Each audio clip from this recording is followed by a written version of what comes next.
system. Uncover it. Could you describe what you mean by the word the system, please? The system, the establishment, you. The word move is not an act. It means exactly what it says.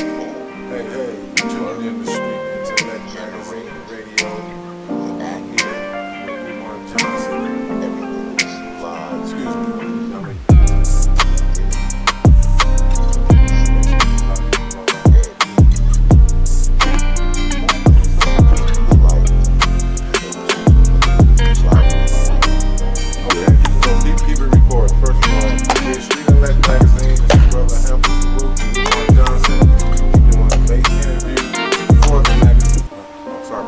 Magazine cover. I thank you for letting us grace it because I wanted to get you approved. Thank you, Lisa, for the movement. And I'm going to start with some questions first until we get situated. I wanted to ask, is it a danger for us to organize our gangs to be a security for a righteous cause? I'm asking you that because that's what we're aiming for. No, not at all. Our gangs, if you look at the origin of many of the major and most popular gangs in the country, whether it's the ones in Chicago, the ones out of LA, most of them were started to protect the community. If you look at the original impetus of the gang, it was to provide not only a safe haven for fatherless young men, but it was also to provide the community with the protection. You know, you look at the founding of the Crips and the Bloods, the folks who founded those gangs came out of the Black Power movement. It was originally started to be a benefit to the community, not a detriment. So I think organizing the gangs, you know, so they can fulfill a righteous role in the black community is only taking them back to their origin in the first place. Because I come across so many young gang members in jail. I do a lot of speaking in prison, and a lot of them are not aware of that history. They thought the gangs always was about banging and slanging. They had no idea that in the beginning, this was about helping the people, not hurting them. Brothers getting a hold of that. Here, another one. How do we deal with the older generation that in our community being more independent to what we're doing in shining and making a light? The churches has teamed up. We from the same community, all in Oak Park and Sacramento, and the churches is teaming up with the police to deal with the issue and not giving us time to deal with the issue ourselves. So we never get to it. How do we deal with these people rather than our own? We're talking about our own here. How do we deal with them in retrospect of what we're doing? I think that we have to be strategic when we deal with the elders and that whole issue we have with regards to intergenerational transfer of leadership, where the old guard doesn't necessarily want to pass down the torch of accountability and responsibility to the young guard. Here's the thing, it's within our culture to ensure that we have a council of the elders with anything that we do. However, we choose that council. You see, we have to choose the elders to whom we're willing to submit. Sometimes I think we romanticize the concept of elderly. You know, just because somebody turns 55, it means that they're a decent, upstanding member of the community. You and I know that's not true. You know, I know pedophiles over the age of 55. I know killers over the age of 55. But just because you reach a certain age doesn't obligate you to elderhood. Even when you look at African culture, not everybody became an elder. You see, you had to go through a process. You had to be selected. You had to be trained. Your background and character was scrutinized. There were certain things you had to fulfill. For example, if you were not married, you could not be an elder. You know, there was different types of things. We gotta have the same thing. You see, but I don't think everyone above the age of 55 should automatically be given a title. I think they should automatically be given respect because they are our elders with regard to age. But with regard to leadership and authority in the community, I think there needs to be a process and a protocol for that because that's something that's lacking. I think it's too romanticized where everyone over 55 is being clumped into that group. And I'm not for that. You know, I look at my work within the conscious community. I got some haters over the age of 55. You understand? You know, people who attack me, who never even met me. I remember the day my book came out. I had an elder, so-called elder to some, he's not an elder to me. He went off on Facebook and put a very unsupportive post about me on there about something somebody else sent to him. It's the day my book came out. I'll never forget it.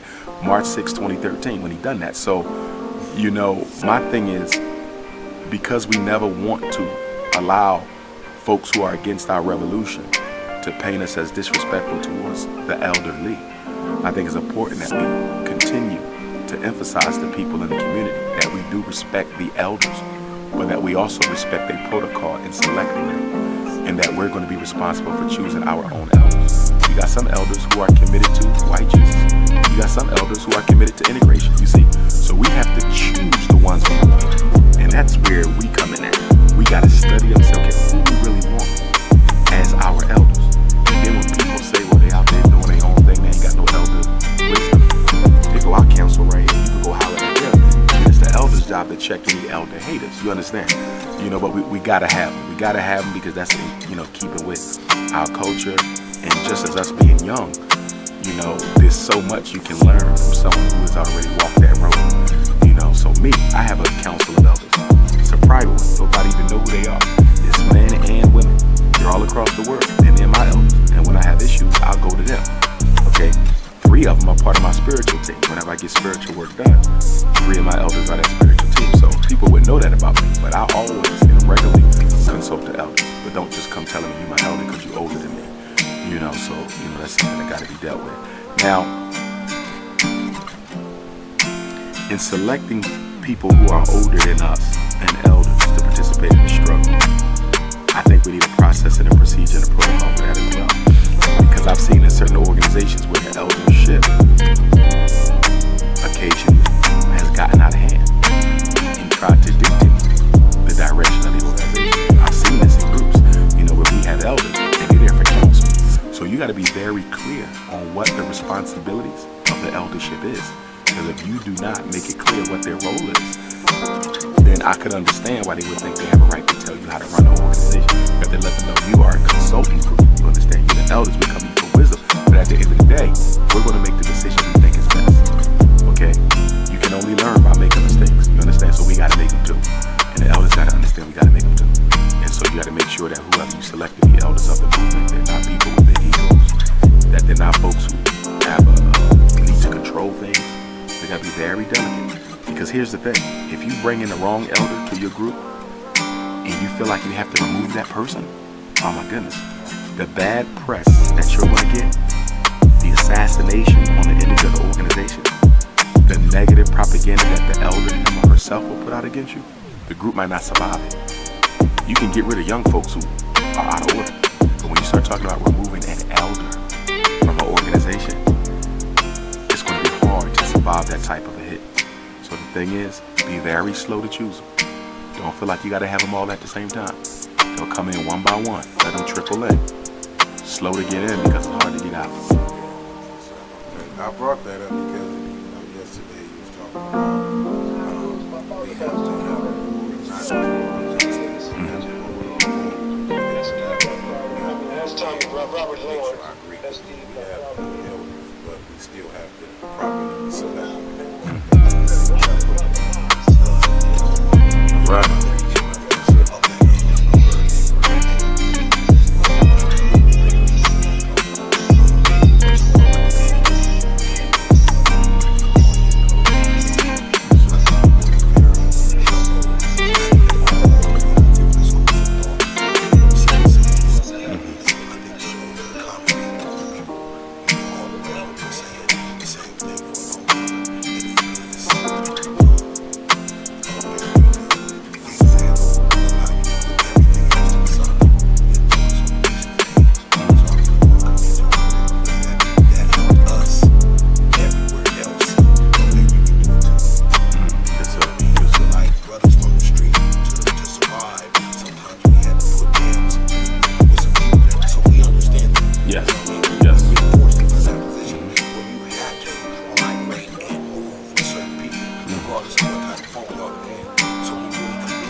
all African people, no matter where they live, no matter what their religion is, skin color, race, nationality, they're all one family. So it's family first, above everything else. Above ideology, above religion, above language, above culture.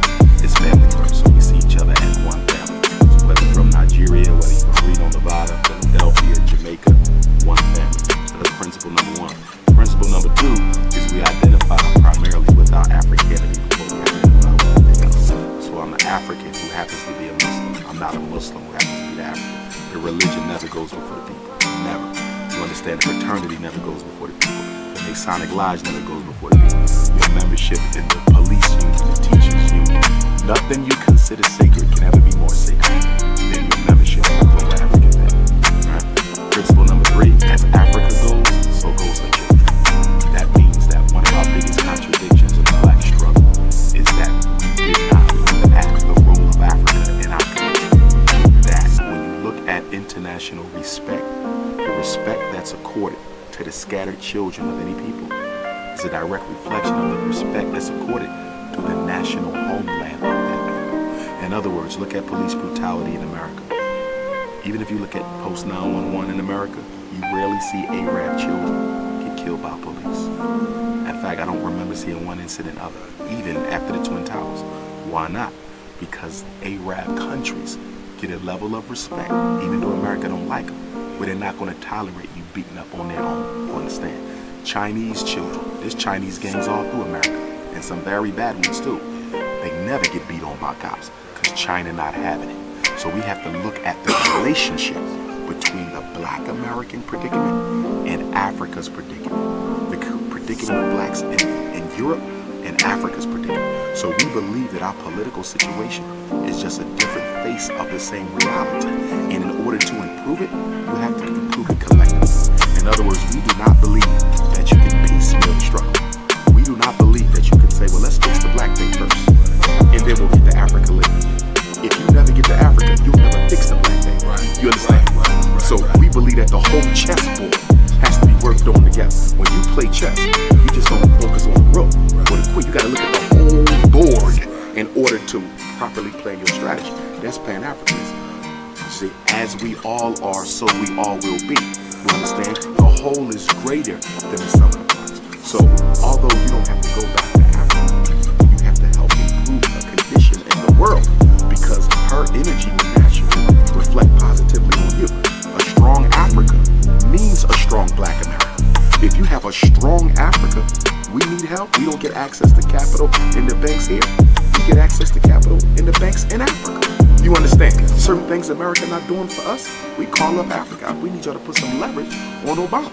These kids is getting murdered like crazy. They're not doing nothing. So let them know that if they don't stop this police brutality, it's going to be an embargo against the oil, embargo against the diamonds, embargo against the coltan. We cutting y'all off. If another black male get killed in America, don't come here for no more resources. That's how we have to function. That international diplomacy is going to be critical for black folks. Because we a nation within a nation. We're not a part of this. Everybody knows about us. We got to start thinking like a nation within a nation. When we have issues with the United States government, we got to bring African heads of states in there. Okay? I'm here with the president of Ghana and the president of Nigeria. I invited them to this meeting because I want them to really hear this conversation that you and I are about to have, because they have to make some decisions on whether they're going to keep doing business with you, President Obama. That's how we got the road out. And that's Pan-African.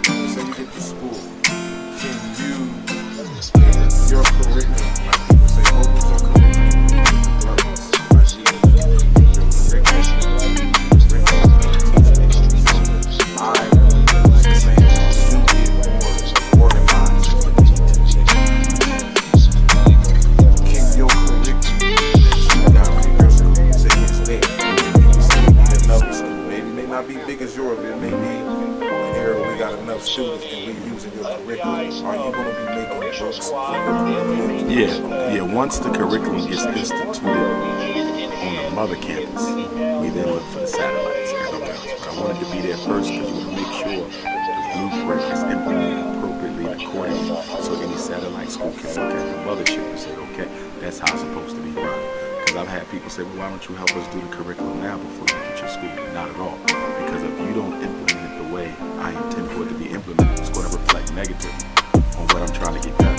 So I have to hold back on that and make sure, I do it first, make sure it's done right, and then we can do the satellites. Because ultimately we want to have a school everywhere there's African children. Yeah, I know.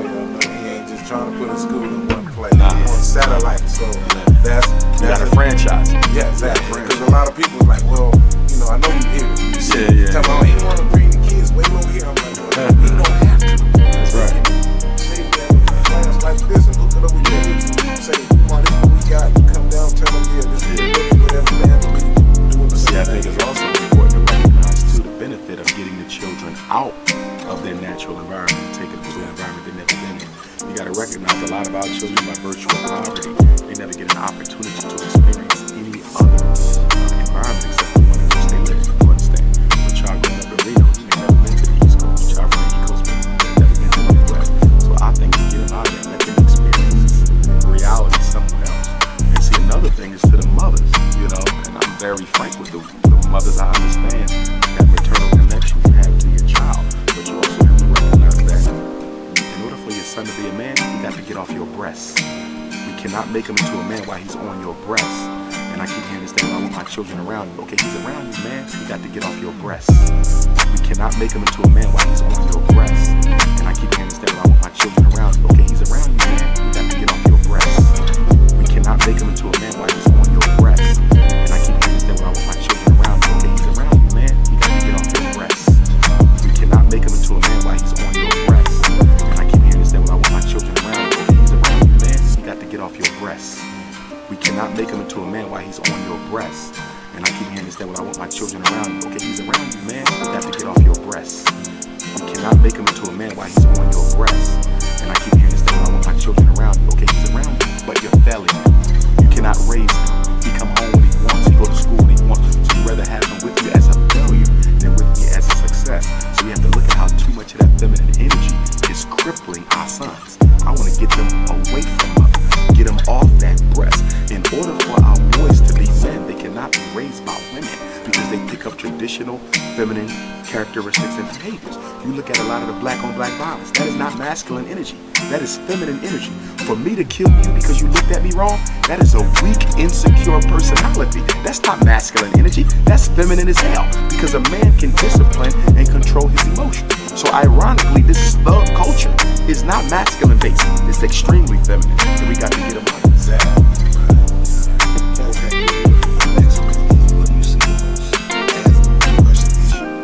Wow. That's difficult because every issue is related to every other one. Nothing exists in and of itself. You see, so when you look at the economics, that's related to education. Education is related to family. Family is related to mental health. Mental health is related to incarceration. Incarceration is related to the quality of the community. Organizational dysfunction is related to the unity within the community. You see, so you have all these spokes coming out the wheel. In the middle of that wheel is the self-hatred. I think everything comes from the self-hatred. You see, all of our institutions are dysfunctional because the commitment is not there. Why is the commitment not there? Because black people don't have the love they need in order to commit. You see, so brother asked me about nationalism earlier today, and I said, well, it's going to be hard to get black folks to a point of being nationalistic when they don't even identify with it. You got to love who you are before you start talking about building a nation where everybody looks just like you. See, the Chinese, it's easy for them to be nationalists. They love being Chinese. When you love who you are, nationalism is natural. The word nationalism comes from nature. You understand? So the Israeli, the European Jew, he loves who he is. So it's easy for them to build their own churches. It's easy to build their own schools. When you love what you are, it's easy to do the things necessary to protect yourself. But when you do not like yourself, you're not interested in no independent black institution. You don't even want to be black. Why the hell would I fight for a black institution? See, our people spend so much of their time trying to get away from the black things. We do not want to be identified with black folks. We do not. And we go out of our way not to. That's why we identify with religion more than our race. Your race is your global family. How your religion more important than your family? That's impossible. You can be Muslim or Christian, but that's still my brother, that's still my sister. Blood is thicker than water, and blood is thicker than religion. You understand? But when you don't like who you are, you're always trying to come up with another identity to escape your reality.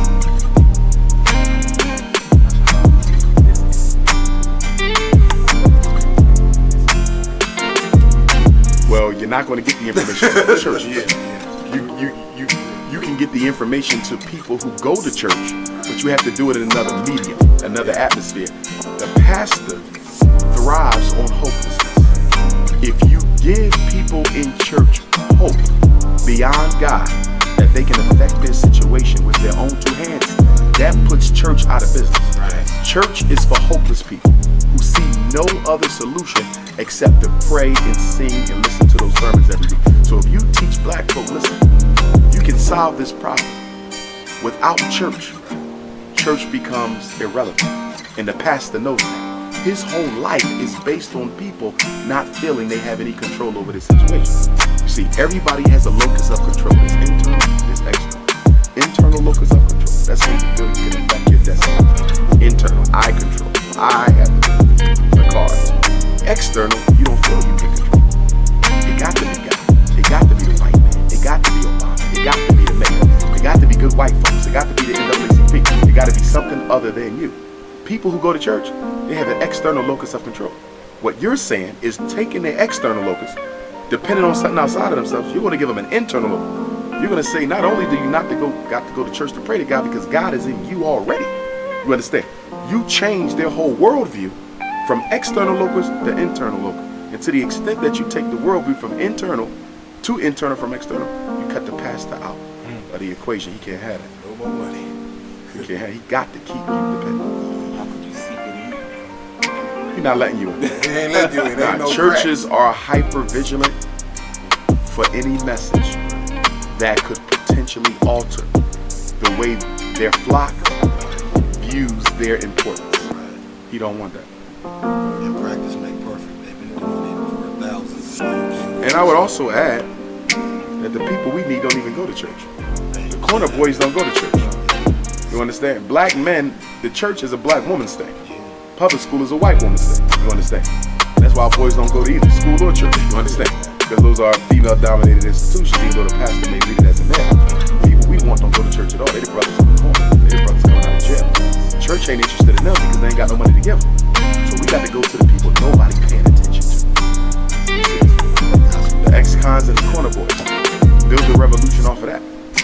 Fearless. Fearless flock. That's another thing. Even if you wake the people up in church, it doesn't necessarily follow that they're going to have the courage to stand toe-to-toe with the power struggle. Corner boys and ex-cons, brothers coming out of jail, returning citizens, they've already been locked up. They've already been beat by cops. There's nothing you can threaten them with that they haven't experienced. You understand? So they've already mastered fear.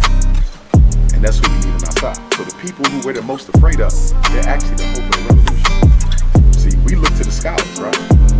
The scholars ain't changing nothing. Even the African-centered scholars. You understand? Because they haven't mastered fear yet. You gotta remember, these folk have always been able to pay their bills. They live a certain economic lifestyle.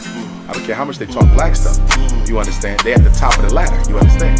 They're not gonna risk that for your improvement. And that's why when you study black struggle, rarely has the scholar been at the forefront of any struggle. Rarely has the scholar ever been there when it was time to take on the power struggle. Martin Luther King is an exception. Doctoral level scholar who fought the system. Franz Fanon is an exception. Doctoral level scholar who fought the system. Most scholars, they will tell you how to fight. They will write about it. They will give you advice. But they ass is not going out on that street. And that's true for the African-centered scholar as well as the bourgeoisie scholar. And it's one of the contradictions of scholarship. That's why Howard Cruz wrote the book, The Crisis of the Negro Intellect. All you do is give opinions, but when do you participate in the struggle? Intellectual masturbation. Yeah, that's what he called. So here's the series.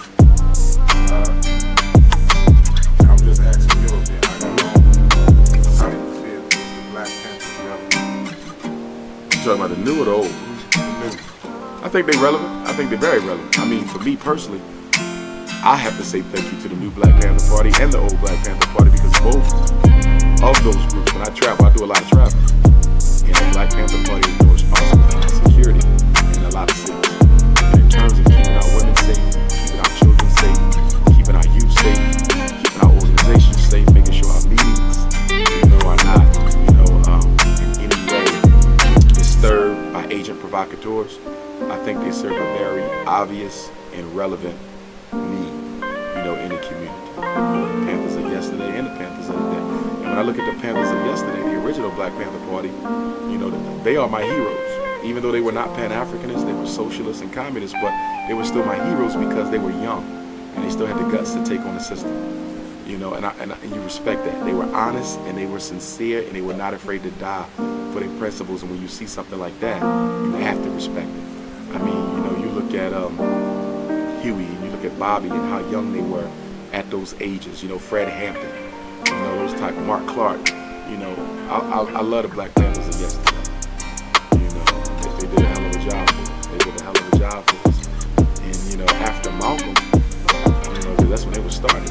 After Malcolm, they probably were the strongest example of Black masculinity we had. To the resurgence of the Nation of Islam, I should say, some of the more modern Black religious nationalist groups. But I think their role and their contribution to the struggle is etched in stone. People criticizing us, the original Black Panther Party is funded by white folk. Well, they may have taken money from white folk, but there's nothing I've seen or read about them that suggests in any shape or form that they were controlled by white folk. There's a difference. Now, of course, as Pan-Africanists, we don't believe in taking money from white folk either. That's the difference we would have with them.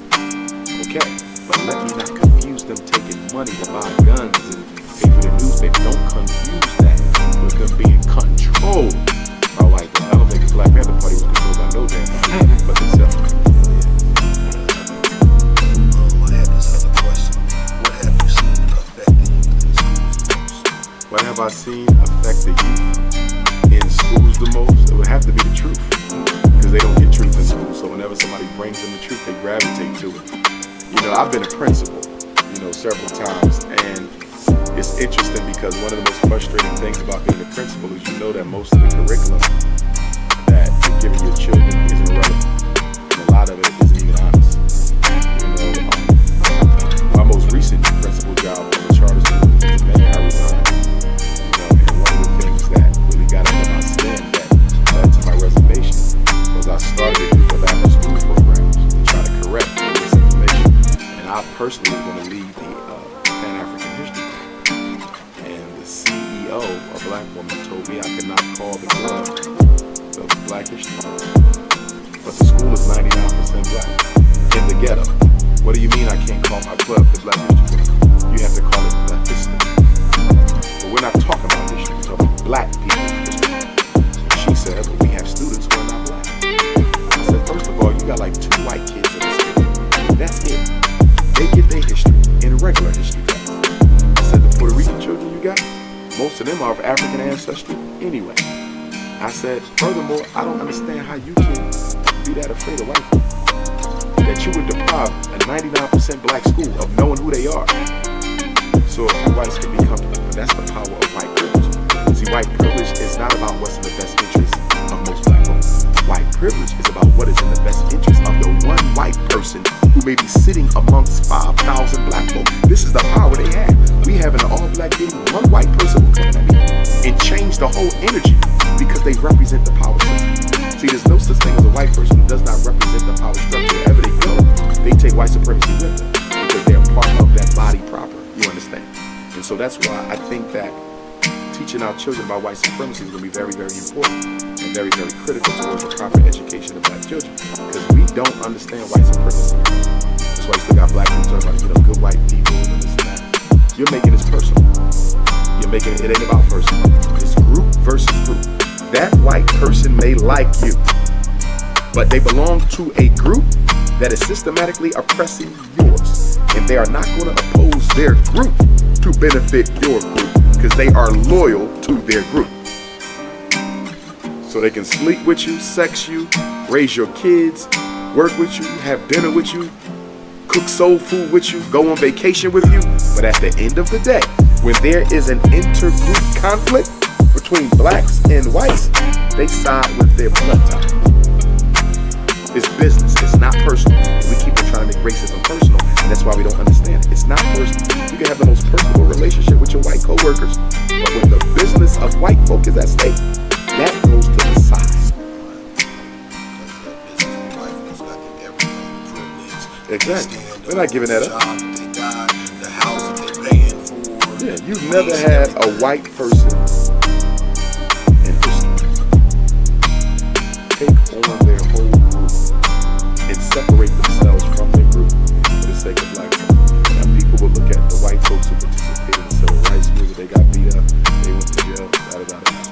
Number one, some of them had agendas above and beyond having black folk. That's number one. Number two, you're talking about a short-term agenda to help a few blacks gain access to voting or whatever.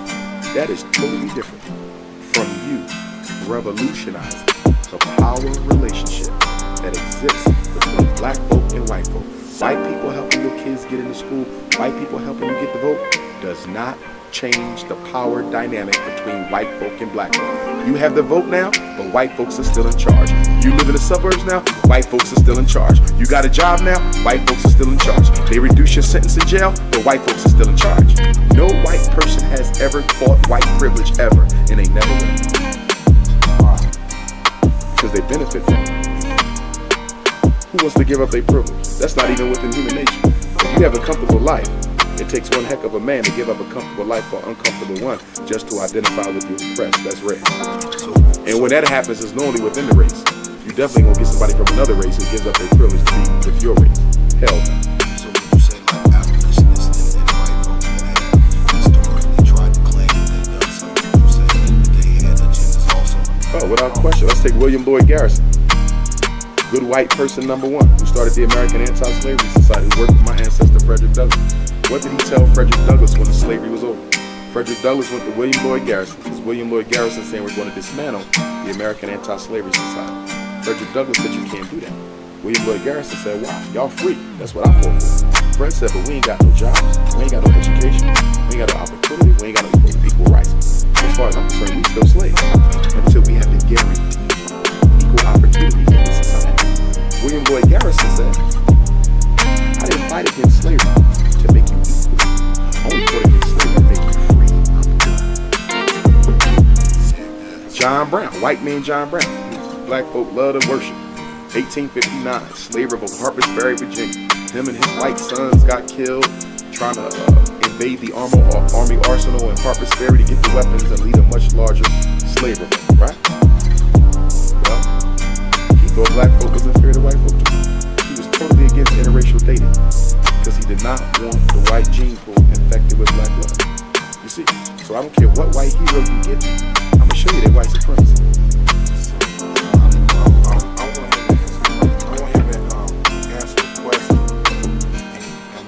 Probably answer it many times about all the slanders, you know. I know how to block all that trash. How they speak about reverse racism. Again, you gotta go back to the definition. Racism is a group system of discrimination and oppression that is engineered and implemented by one group against another. In order to be racist, you must be part of an organization.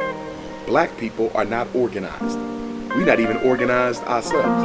We damn sure ain't organized enough to oppress white folk who we love and would die for. You understand? So in order for us to practice group racism, for me to be a reverse racist, or you to be a reverse racist, you gotta be part of the system because the individual is not racist. The system is, right? And that system that you're a part of must have the power to affect white folk. So what power do we have to affect white people's economic system, white people's educational system, white people's legal system, white people's judicial? What power do black folk have to impact any system that white folks need for success in society? In other words, if a white person make you mad, it don't mean shit. You can't fire them from no jobs. You can't snatch their mortgage away. You can't expel their kids from school. But if you piss off a white person, your son goes to a school, her brother is the principal. She can get him suspended. applying for a new job. Her daddy is the owner. She can block you from getting that job. You understand? Even if they don't have control over the institution, they know people who do. And see, that's where the power comes in. It is the network. White folk, even if they are dead, broke, and poor, they have the network to be able to impact the lives of black folk, because you never know who they know. It don't matter who you know. No black person can mess with white folks' lives. None. But if you piss off a poor white person who you think got too big, you had no idea that her father-in-law, you understand, is the CEO of the business that you and your brother work at. You get called in tomorrow, you fired. See? And that's the power of white supremacy. I ain't got the half shit, but I'm white. And because I'm white, I can marshal the forces of white supremacy to destroy any black person who gets in my way. And that's why black poverty can never be equal to white poverty, because even the poor white person got connections you ain't got. And they know that. And they know that. And they suffer because they poor. Their enemy is capitalism. Your enemy is racism. What is the difference? The white person can get a job, go to college, cut his hair, break into Wall Street. He left poverty, now he upper middle class, because his enemy is capitalism. And he can change his relationship to capitalism. You follow? Your enemy is racism. You can go to college, get your bachelor's, get your master's, get your doctorate, become a surgeon, move in the suburb, your ass is still black. And whether you rich or broke, the cops have just as much power to take your life and not suffer any punishment, whether you live in a ghetto on welfare or whether you live in the suburbs in a mini mansion. Because your enemy is racism, and racism is permanent.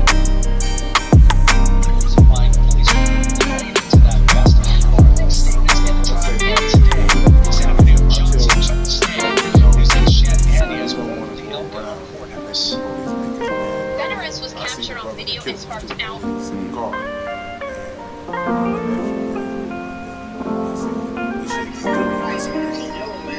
I think that was staged. That's what I said. I said no. I said I think That they wasn't setting real. us They up set that up for a reason to declare martial law, to have a purpose, to speed up the process of getting us in this. They need to antagonize us. They need to make us, like you say, take our mind off of fixing ourselves on all these other things. I'm not saying that police brutality, I'm against it, it's bad, but I'm saying we don't show no self-worth. That's why I tell myself we need to start showing self-worth to ourselves, so they start to show self-worth to ourselves. So when we touch one of them, we're going to have this big ruckus, but at the same time, structure, schools, business, all these things that Garvey and them doing, we doing that, but we going for the young who's falling in these pots. 18, I got a little nephew, 18 years old, he got double life. He in the library now, he had a deal, so he's cool. And he's saying from in there, he's saying, tell me and my brother, we coming in here at 19 years old with double life. You guys, I went to the system when this system first started. And these brothers know from juvenile all the way out, probably not even system. I went to the system, I know the whole system. I'm not trying to brag about the system, but the power in that prison. Yes. And I grew in there. I had time to learn black history. I became Muslim. I was indigenous. We have more intelligence in jail than on the streets. That's where I get this from. You got intelligence plus courage in the prison. On the street, you might have intelligence, but you don't have the courage. And one of the ironic differences, I don't want to say benefit, but one of the ironies of prison life is the time away from society allows you to psychologically detox the condition. And so the brother who comes out of jail has more freedom mentally than the people in the community, even with their educations. He can come back to the ghetto and see it for what it is, because he had time to separate from it, psychologically detox the programming, and now he can see it as it is. So he got a fresh mind, fresh intelligence, he's been studying all them years, and he's not scared of the system. And that's exactly why they do not give returning citizens opportunity in society. You don't get scholarships for college, you can't get food stamps, you can't get Section 8 housing. You understand? You can't apply for student loans. They cut you off because they know that once you go through that learning, if they give you an ounce of resource to build yourself, you'll revolutionize society. And that's why I also believe there's a concerted effort in the black conscious movement to keep the ex-cons away from the revolutionary backpack brothers. Because if you merge them two forces, and I think a lot of the revolutionary brothers don't want the ex-cons in the movement because the mind is so pure coming out of jail. They'll see right through the phony people. They're running right over. See, y'all niggas is full of shit. Y'all just want to talk this black shit. But y'all don't want to. Yeah, you just talk bad about America and how it is back in the other country. How it been out there with everybody. You just talk bad about it and how it was when she was here. When she was a young child with her father. Oh God, I gotta hit them another way. Same message, different delivery. I'm talking to parents. Same message, educate, same black police. You see, because I speak to all types. So I have to get strategic. Okay, how do I say the same thing without no walking up out here? Because I actually these are the people teaching our damn children. You see, so you got to be responsible. Now, if I, like most of my YouTube stuff, that's straight hood stuff. So I go in, boom, boom, boom, boom, boom. And then people come, we want to bring you to our university, but we saw you on YouTube, and if you talk like that here, I'll lose my job. But I didn't get where I got, not knowing how to navigate the terrain. That was at a community center in the black community. When I'm around my folks, and it's in the hood, and nobody can get in trouble for what I say, I'm going in. When I come to your college, I got to do the suit and tie, and I got to do the acting. I know how to work this. Like being committed. Yeah, you got to. That's how you got to know. Stop. And the wealth, whose name is on the deed of the property. That's what I want to do. Because they'll give you 50 layers of front people. You never get to the real person behind this operation. White man good for that. One white man might own all the businesses in your neighborhood. You would never know because they all got different names. And they all in a different corporate. So you think McDonald's is fighting with Burger King. Burger King and McDonald's might be owned by the same person. Because you have to give people the illusion of choice. You see, you own them both, but if the people know you own Burger King and McDonald's, that's the same burger. So I got to make them think Burger King is owned by somebody else, but it's still owned by me. You create your own competition. And that's what black folks got to do. We got to create our own competition. We got to make black folks think they buying from a white business, but they buying from us. So just like they get a black person in the front, we're going to get some white folks to front our business. We got a new corner store, white man spot. We got a white man running the cash register. We got a white man on the commercial. Revolutionary versus why you got white folks in it. Because this is a lot of people going to shop. Don't confuse the strategy with the objective. The objective is to capture the black dollar. If I got to use the strategy and put the cracker out front, that's what I'm going to do. Keep your eyes on the prize, not my method. And we confuse the method with the prize. Don't confuse the method with the prize. I say that all the time. You confuse the method with the prize, you get thrown off because something that looks like it's contradictory might be exactly what you need because it helps you achieve the goal a whole lot more effectively. So brother, your job is personal. Man, my job is to help black people exorcise the white demon that lives inside of them. My job is to help black people get in touch with their sickness so they can control it and kill it. My job is to provide the education vehicle necessary to raise a generation of revolutionary Africans who are socialized with the types of behaviors we need them to have in order to contribute to the global African struggle. My job is to build that international Pan-African political, economic, militaristic network so we can overthrow white supremacy. I'm just picking up where Garvey and Amos left off.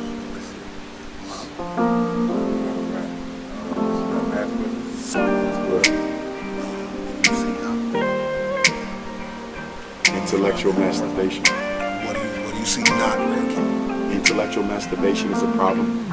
Rigid adherence to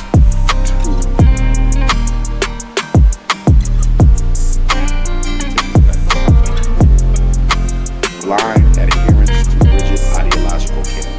That's outdated, that's antiquated. Black power without the black dollar, that's antiquated. Inter-organizational rivalry, that's antiquated.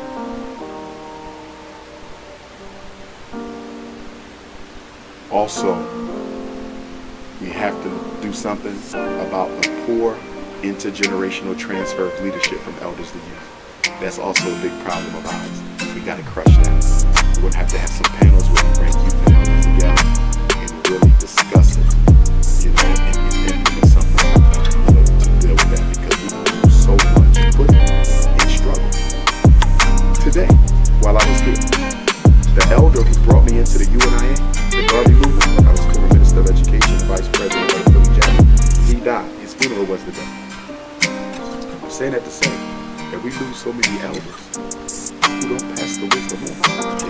with them. Selfish. You died with all that wisdom, and you didn't pass it on to the young.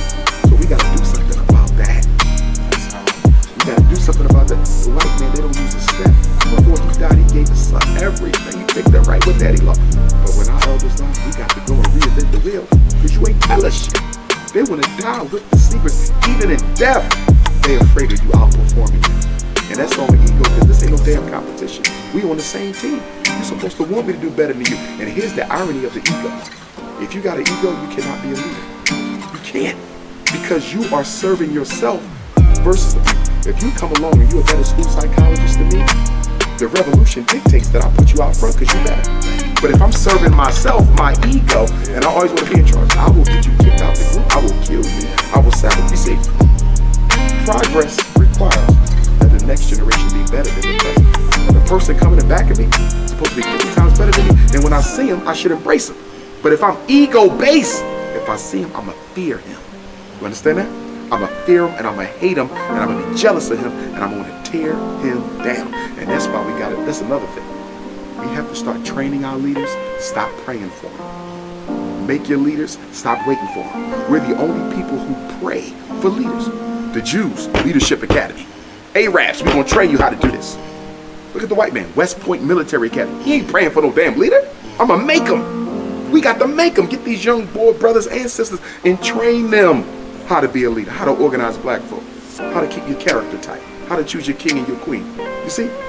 Train the leaders. Stop praying for them. We got to start having leadership institutes all around the spot. Young folk, come on. We're going to teach you how to do it, how to work together, how to collaborate. Put that ego second. Socialization and education. All right. We're about to wrap it up here. Street in the leg. No doubt. Let me give a shout out to the people. Dr. Umar Johnson, Prince of Pan-Africanism, here, Street Intellect Magazine, Reno, Nevada, Friday the 13th. The ancestors are back. Brothers and sisters, if you need to reach me, do so on the website, drumarjohnson.com. Also, we have the Dr. Umar Historically Black College Tour and Boot Camp for Black Boys, 11 to 17. You can get that information on that website, drumarhbcutours.com. Every Tuesday morning, Black Parent Teleconference. Any questions that you have from 6 to 8 a.m. Eastern Standard Time, free every Tuesday. If you need to reach me, phone number 215-989-9858. Again, 215-989-9858, or email me directly, drumarjohnson@yahoo.com.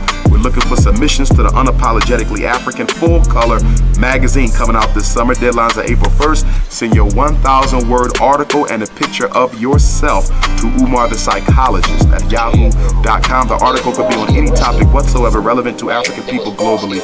And please get it in. The sooner, the better. We're going back to Africa. House of Correction granted for places like that all across the state. They locked them up for illegal charges and had them all in jail. The people demanded, just like they demanded this time, that these people be released. And because of the community support, right? Rizzo and them saw that if the community kept supporting them in the way they were, then they would be showing the world how bad and crazy that they really were. What I say, let's forget all the rules of this great country we live in. I will go back to that war with the three of you. Just me. You're a crumb-creep coward. You can't take, you won't stand up to him. I'm standing up. We're not here to fight. We're here to get some answers to some questions. That's all. I want to fight you. Why is that? Because you're a crumb-creep, lush coward. You don't even know me, man. You are a lush, I can tell by looking at you. I was a cop all my life, and I know a lush when I see one, and you're a lush. You're going to have a hell of a story on that. Play every word of it, crumb.